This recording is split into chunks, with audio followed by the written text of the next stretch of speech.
ପିଲାମାନେ, ଆଜି ଆମେ ଦଶମ ଶ୍ରେଣୀ ସାହିତ୍ୟ ପୁସ୍ତକର ଏକ ପଦ୍ୟ ପଠନ କରିବା। ପଦ୍ୟଟିର ଶୀର୍ଷକ ହେଉଛି ରାଘବଙ୍କ ଲଙ୍କା ଯାତ୍ରାନୁକୂଳ। ଏହା କବି ସମ୍ରାଟ ଉପେନ୍ଦ୍ର ଭଞ୍ଜଙ୍କ ଦ୍ୱାରା ରଚିତ। ସେ ଗଞ୍ଜାମ ଘୁମୁସର ରାଜବଂଶରେ ଜନ୍ମଗ୍ରହଣ କରିଥିଲେ। ସପ୍ତଦଶ ଶତାବ୍ଦୀର ଉତ୍ତରାର୍ଦ୍ଧ ଅର୍ଥାତ୍ 1670ରେ ତାଙ୍କର ଜନ୍ମ ଏବଂ ଅଷ୍ଟାଦଶ ଶତାବ୍ଦୀର ପୂର୍ବାର୍ଦ୍ଧ ବା 1740ରେ ତାଙ୍କର ତିରୋଧାନ ଘଟିଥିବାର ଅନୁମାନ କରାଯାଏ। ତାଙ୍କ ପିତାମହ ଧନଞ୍ଜୟ ଭଞ୍ଜଙ୍କ ପ୍ରେରଣା ତାଙ୍କୁ ବାଲ୍ୟକାଳରୁ କବି ହେବାକୁ ଉଦ୍ବୁଦ୍ଧ କରିଥିଲା। ଉପେନ୍ଦ୍ର ଭଞ୍ଜଙ୍କ ପିତାଙ୍କ ନାମ ନୀଳକଣ୍ଠ ଭଞ୍ଜ, ମାତାଙ୍କ ନାମ ଏଯାବତ୍ ଜଣାପଡ଼ିନାହିଁ। ପିତାମହ ଧନଞ୍ଜୟ ଭଞ୍ଜଙ୍କ କାବ୍ୟ ରଘୁନାଥ ବିଳାସ ପାଠ କରି ପ୍ରଭୁ ଶ୍ରୀରାମଚନ୍ଦ୍ରଙ୍କ ଶରଣାପନ୍ନ ହୋଇ ଏବଂ ରାମତାରକ ମନ୍ତ୍ର ଜପ କରି ସେ କବିତ୍ୱ ପ୍ରାପ୍ତ ହୋଇଥିବା କଥା ଲେଖି ଯାଇଛନ୍ତି। ସେ ଲେଖିଛନ୍ତି, ତାରକ ମନ୍ତ୍ର ପରସାଦେ ମୋହର କବି ପଣ ଉଦେ। ଉପେନ୍ଦ୍ର ଭଞ୍ଜଙ୍କ ପ୍ରଥମ ପତ୍ନୀ ନୟାଗଡ଼ର ରାଜକନ୍ୟା ଲାବଣ୍ୟବତୀ। ତାଙ୍କୁ ଭଲ ପାଇବାର ସ୍ମୃତି ସ୍ୱରୂପ ସେ ଲାବଣ୍ୟବତୀ ନାମକ କାବ୍ୟଟିଏ ରଚନା କରିଥିଲେ। ଅକାଳରେ ଉପେନ୍ଦ୍ର ଭଞ୍ଜଙ୍କର ଏହି ପ୍ରଥମ ପତ୍ନୀଙ୍କର ବିୟୋଗ ଘଟିଥିଲା। ପ୍ରେମ ପ୍ରଣୟର ସ୍ମୃତିରେ କବିଙ୍କ ଲିଖନୀରୁ ବିଷାଦର ଅଶ୍ରୁ ନିଃସୃତିର ଝରଣା କବିତାର ନଈଟିଏ ହୋଇ ବହି ଯାଇଥିଲା। ବିଷାଦ ଚିତ୍ତରେ ସେ ଲେଖିଥିଲେ, ଦୂରେ ଥିଲେ ପାଖେ ଥିବା ପ୍ରାୟ ଥିବୁ ଘେନି, କେତେ ଦୂରେ ଚନ୍ଦ୍ର କେତେ ଦୂରେ କୁମୁଦିନି, ବନ୍ଧୁ ସେହି ଭାବେ ତୋର, ଯେତେ ଦୂରେ ଥିଲେ ଯେ ଯାହାର ସେ ତାର। ଉପେନ୍ଦ୍ର ଭଞ୍ଜ ଦ୍ୱିତୀୟ ପତ୍ନୀ ଭାବେ ବାଣପୁରର ରାଜକନ୍ୟା କଳାବତୀଙ୍କୁ ଗ୍ରହଣ କରିଥିଲେ। ଦୁର୍ଭାଗ୍ୟକୁ ତାଙ୍କର ମଧ୍ୟ ଅକାଳରେ ବିୟୋଗ ଘଟିଲା। ପ୍ରଣୟ ଓ ବିରହ ବିଷାଦର ଏକ କାବ୍ୟ କୋଟି ବ୍ରହ୍ମାଣ୍ଡ ସୁନ୍ଦରୀ ସେ ଲେଖିଥିଲେ, କାରଣ ତାଙ୍କ ଦୃଷ୍ଟିରେ ଥିଲେ ତାଙ୍କ ପତ୍ନୀ କୋଟି ବ୍ରହ୍ମାଣ୍ଡ ସୁନ୍ଦରୀ। ଏହି କାବ୍ୟରେ ସେ ପ୍ରତ୍ୟେକ ପଦର ଆରମ୍ଭ କ ଅନୁପ୍ରାସରେ କରିଛନ୍ତି। ଉପେନ୍ଦ୍ର ଭଞ୍ଜଙ୍କ ରଚନା କାଳକୁ ଭଞ୍ଜ ଯୁଗ ବା ରୀତି ଯୁଗ ନାମରେ ନାମିତ କରାଯାଇଛି। ରୀତି ଯୁଗରେ କାବ୍ୟ କବିତାରେ ଛନ୍ଦ, ଅଳଙ୍କାର, ରାଗ ଓ ରସାଦିର ଅବତାରଣା କରାଯାଇଥିଲା। ଏହିସବୁ ବିଶେଷତା ହେତୁ ଏହି ଯୁଗର ନାମ ରୀତି ଯୁଗ ବୋଲି ନାମିତ କରାଯାଏ।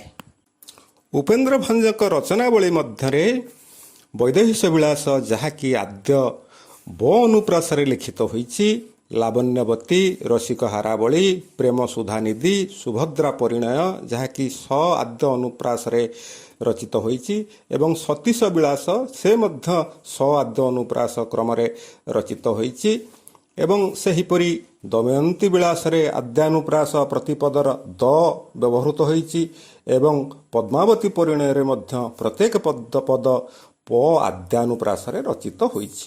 କଳା କୌତୁକ କାବ୍ୟଟିରେ ସେ ପଦର ପ୍ରତ୍ୟେକ ଅର୍ଥାତ୍ ଆଦ୍ୟରେ କ, ମଧ୍ୟରେ କ ଏବଂ ଶେଷରେ ମଧ୍ୟ କ ବ୍ୟବହାର କରିଛନ୍ତି। ଏତଦ୍ ବ୍ୟତୀତ ଚଉତିଶା, ରାସଲୀଳା, ବ୍ରଜଲୀଳା, ରସପଞ୍ଚକ, ଚଉପଦୀ ଓ ଜଣାଣ ମଧ୍ୟ ଅସଂଖ୍ୟ ଲେଖି ଯାଇଛନ୍ତି। ପ୍ରାୟ 56 ଗୋଟି କାବ୍ୟ କବିତାର ପୋଥି ସେ ଲେଖି ଯାଇଛନ୍ତି।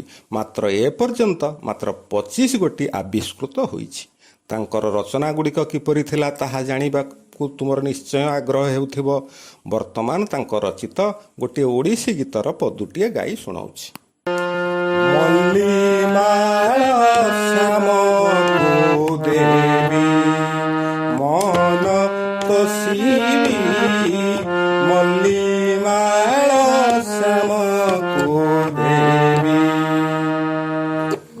ଗ୍ରୀଷମ ହୋଇଲେ ବାସ, ଗ୍ରୀଷମ ହୋଇଲେ ବାସ, ଚନ୍ଦନ ମୂଳେ ପିବି, ମଲ୍ଲିମାଳ ଶ୍ୟାମକୁ ଦେବି।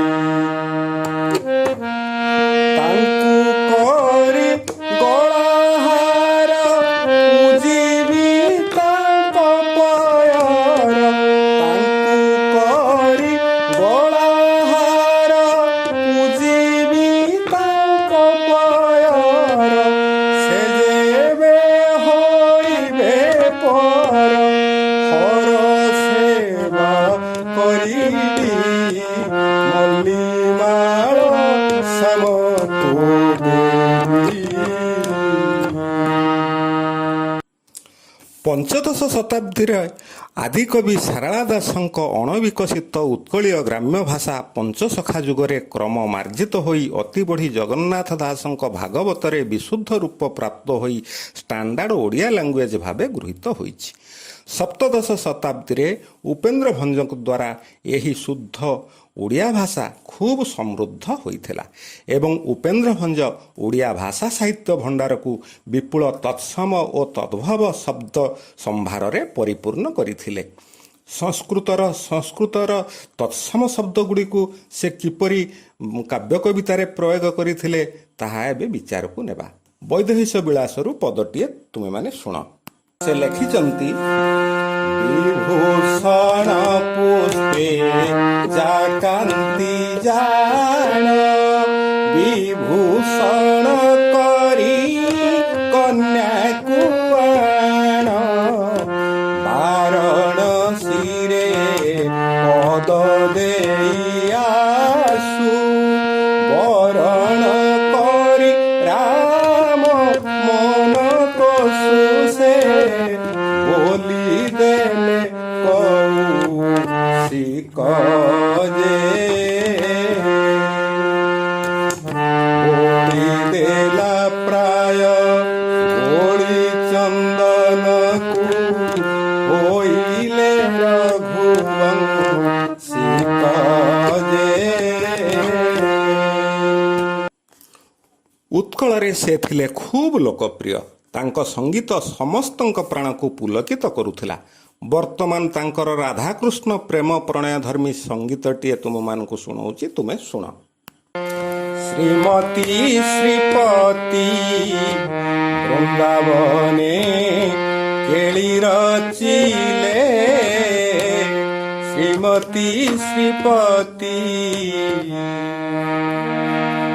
ବୃନ୍ଦାବନ ଶୋଭା ତରୁ, ତରୁ ତଳେ କଳ୍ପ ତରୁ, ବୃନ୍ଦାବନ ଶୋଭା ତରୁ, ତରୁ ତଳେ କଳ୍ପ ତରୁ, ତରୁଣୀ ରତନ ତରୁ, ତରୁଣୀ ରତନ ତରୁ, ତରଳାକ୍ଷୀ ମାତିଲେ, ଶ୍ରୀମତୀ ଶ୍ରୀପତି ବୃନ୍ଦାବନେ କେଳି ରଚିଲେ, ଶ୍ରୀମତୀ ଶ୍ରୀପତି। ତାଙ୍କର ସଙ୍ଗୀତ ଗୁଡ଼ିକ ଏଭଳି ପ୍ରାଣସ୍ପର୍ଶୀ ଥିଲା ଯେ ସାଧାରଣ ପଥଚାରୀ ପଥିକଠାରୁ ଅନ୍ତପୁରର କୁଳବଧୂ ପର୍ଯ୍ୟନ୍ତ, ସବୁଜ ଶସ୍ୟକ୍ଷେତର କୃଷକଠାରୁ ବାରବିଳାସିନୀ ନଗରବଧୂ ପର୍ଯ୍ୟନ୍ତ, ଏପରିକି ରାଜସଭାର ପଣ୍ଡିତ ସଭାରେ ମଧ୍ୟ ତାଙ୍କ ସଙ୍ଗୀତର ପରିଚର୍ଯା ହେଉଥିଲା। ତାଙ୍କ ଲୋକପ୍ରିୟତାକୁ ଲକ୍ଷ୍ୟ କରି ପଣ୍ଡିତ ଗୋପବନ୍ଧୁ ଦାସ ଉତ୍କଳ ହିତୈଷୀ ପତ୍ରିକାରେ ଲେଖିଥିଲେ, ହେ ଉପେନ୍ଦ୍ର, ତୁମେ ମହାନ, ଏ ଉତ୍କଳୀୟମାନଙ୍କର ଗର୍ବ ଓ ଗୌରବ। ସେ ଲେଖିଥିଲେ, ଗାଏ ତବ ଗୀତ ସଭାରେ ପଣ୍ଡିତ, ପଥେ ପାନ୍ଥ ହୁଷ୍ଟ ମନା, ବିଲେ ବୋଲେ ଚଷା ଅନ୍ତପୁରେ ଯୋଷା, ନୃତ୍ୟ ରଙ୍ଗେ ବାରାଙ୍ଗନା। ଗାଏ ତବ ଗୀତ ସଭାରେ ପଣ୍ଡିତ, ପଥେ ପାନ୍ଥ ହୃଷ୍ଟ ମନା, ବିଲେ ବୋଲେ ଚଷା ଅନ୍ତପୁରେ ଯୋଷା, ନୃତ୍ୟ ରଙ୍ଗେ